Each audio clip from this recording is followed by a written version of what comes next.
Hey y'all, it's Jacqueline at Pixie Dust PhD. Disney had a presentation at South by Southwest on March 8th, so we're going to go through some highlights of that news today. I will leave a link to the full video in the description below. We're not going to do a full watch through together. It's like 40 minutes, so if you want the full thing, I will empower you to do that, but we'll skip around here a little bit, so sorry for any rough cuts. I also have no idea if this is going to get pulled for copyright. This is a new style of news video for me. If you have any feedback, leave that in the comments below. So we got the intro with these very cute droid friends. They are super charming. I think we've seen video of them before, so it's nice to see them back in action. And we got a storytelling overview from Josh D'Amaro and Alan Bergman. Alan is from Disney Entertainment. And I skipped a lot of the intro stuff. It's cute storytelling if you want to hear about it, but basically we are back to droids. And they walk you through like pre-visualization, doing them in digital all the way through creation and testing. And look at how charming these little guys are. I really like them. And so the big announcement that's coming out of this is these are actually going to come to the parks. And specifically, you can see in this announcement that these cute little BDX droids are coming to Tokyo Disneyland, Disneyland Paris, and Walt Disney World later this year. And in other Star Wars news, they will be updating Millennium Falcon Smugglers Run to include Grogu and Mando. And they're going to go to different sets. I'm not really a Star Wars person, so, you know, I think that these are things we haven't seen in the Mandalorian show before, so like Tatooine, Bespin, and then upcoming you're going to see the second Death Star being destroyed. So those will be new immersive environments and scenes you can interact with at the Millennium Falcon, and that is going to coincide with a new movie coming out May 22nd, 2026, so over a year away still. And this is a really big announcement that I probably do not fully grasp all of it because they've partnered with Epic Games. We already knew that. Epic Games does run Fortnite, I believe. I don't know if this is connected to Fortnite, but they're saying that like your gameplay will interact with your in real life park visit and kind of like vice versa. They will influence each other. If you understand that, if there was a news release that I didn't see, definitely leave a comment down below. I think it has amazing potential, but we'll see. And then they moved into the Pixar segment. As a Disney Parks person, this might be the part that you are most interested in. Again, we'll skip through a lot of the background. We know that they're building Monstropolis in Hollywood Studios. This is concept art, I believe, that we have seen before, but we did get a better peek at the forthcoming door coaster.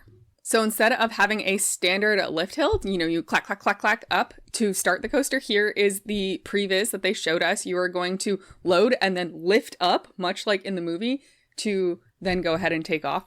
I am stoked. This looks so cool. I've seen a lot of chatter online about people being nervous about like, oh, this is going to break down 700 times a day. And I hear ya, and I'm just going to sit here and hope for the best. But this looks really awesome. And you can see that there's at least 4 load sides maybe. If you look, you know, there's the 2 close to us, and then it seems like that is duplicated later. So potentially 4 load stations, which would be great for capacity, one would think. Then outside of Monstropolis, of course, we have the Cars area coming to Magic Kingdom that is replacing the sort of Rivers of America situation. And so they showed us a little bit more here. Honestly, it's nothing too groundbreaking in my opinion. They take you through some of the background where they went off-roading, ATVing to figure out what felt fun, what did not, which is good news to hear in my opinion, because I actually find most of these types of adventure activities to be not that fun in the sense that it like really jostles you around, and I'm not a fan. So good to hear they thought about like smoothing those parts out.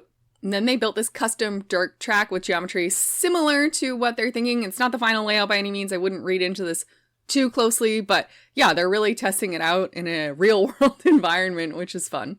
And then they showed us this early look at an attraction vehicle. So this is new. We haven't seen this before. That being said, for me personally, not all that exciting. I'll be more excited when it's got like some character and some life to it. For now, it's just, you know, a little model. But here are some character sketches. These are super cute. So yeah, we'll see how this develops.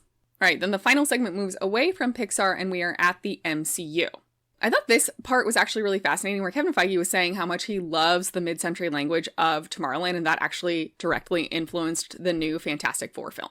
And so the Fantastic Four are actually coming for what seems to be a meet and greet to Disneyland this summer. This alone is maybe not that interesting, but I think it's an interesting tidbit in the sense that people have been talking about a Tomorrowland refresh for a long time. And if this Fantastic Four film and perhaps franchise does well, I think it's entirely possible that that is the direction we see Tomorrowland go in. So very forward looking. This seems like a little nugget of a maybe for the direction of Tomorrowland. Then we are talking about Avengers Campus. Specifically, they talk about the expansion at Disneyland in California. There will be 2 new attractions, so we have known this already. There's going to be the Avengers Affinity Defense, where you are fighting King Thanos. That is not new. And then there's also going to be Stark Labs, which is newer, but still not actual news that's dropped during this announcement. And I think we've seen most of this concept art, though, to be honest, this isn't something that I'm tracking super closely. So if there are new tidbits that you're aware of, please leave a comment down below.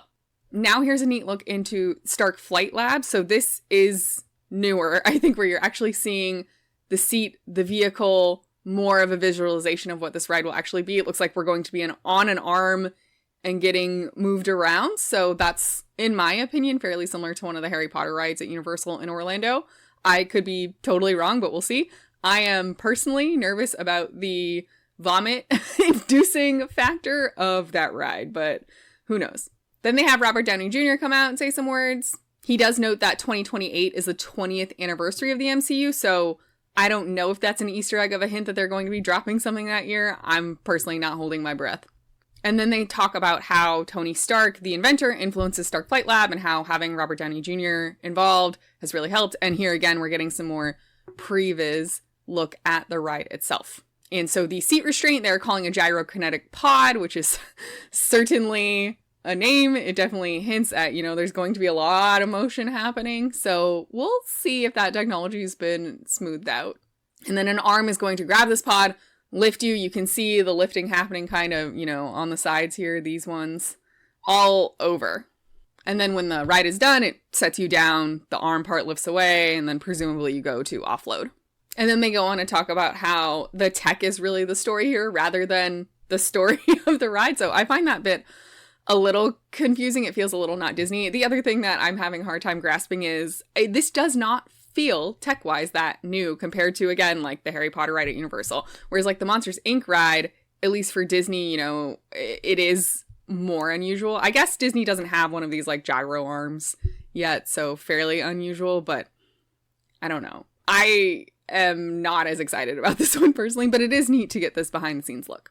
And essentially that is the big news. They do wrap up with Robert Downey Jr. saying that he wants to stay involved, which I also found really weird. Specifically that he wants to stay involved with Imagineering and that, of course, like as Tony Stark, he probably has insights to give to them. But, once Stark Flight Labs is done, like where does he fit into Imagineering? I don't know. That whole thing was odd, but then I guess he'll be Doctor Doom in the future. So yeah, maybe. But yeah, I think that's the big news that came out of that 40-ish minute panel from South by Southwest. So we had the look at Cars coming to the Magic Kingdom. We had a better look at Monstropolis coming to Hollywood Studios. We've got the Avengers Campus update. So mostly that look into Stark Flight Labs more than anything else. And then the cute Star Wars droids that are coming to parks across the world, as well as new missions for Millennium Falcon Smugglers Run. If you caught any other details in concept art or previs that was shown that I just did not latch onto, would definitely love to hear your thoughts. Leave those in the comments down below. Thank you for watching. If you found this helpful, informative, or entertaining, be sure to like the video and subscribe to the channel. Your support is super appreciated. May the rest of your day be magical, and we'll see you real soon at Pixie Dust PhD.